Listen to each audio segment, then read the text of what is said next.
Ayan, naglilinis na naman ang katulong. Ano pa nga ba ang gagawin? Inuuna ko nga palang linisin ang table glass or glass table or ano bang tawag diyan.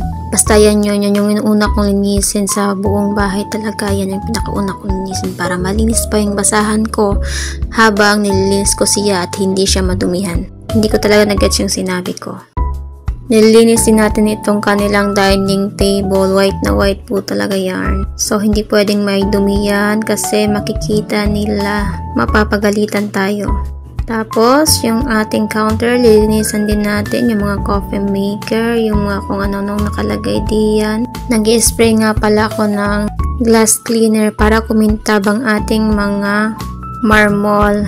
Pero pang spray talaga yan sa mga salamin. Ginagamit ko lang para syempre kumintab yung aking mga nililinisan. At pagkatapos natin magpunas-punas, tayo ay magwawalis. Uunahin natin dun sa sulok, dun sa may Christmas tree ng ating amo. Ganyan lang po ang kanilang Christmas tree. Maliit lamang.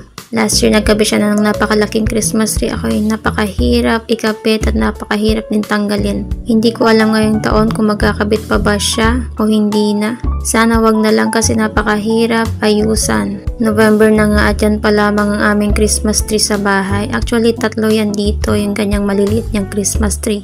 Hindi naman yan mamahalin. Sa online niya lang yan binili. Kung gusto nyo guys, hanapin nyo yan sa online. Gusto ko nga rin ng ganyang Christmas tree sa sarili kong bahay pero wala pa akong pambili sa ngayon. Next time na lang.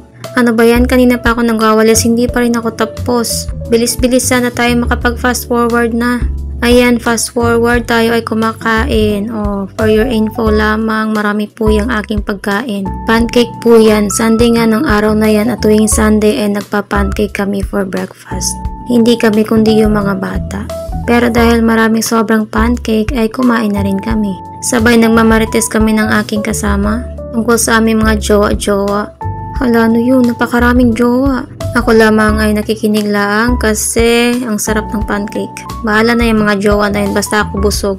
Next time ko na lamang sila ikikwento. Tapos na.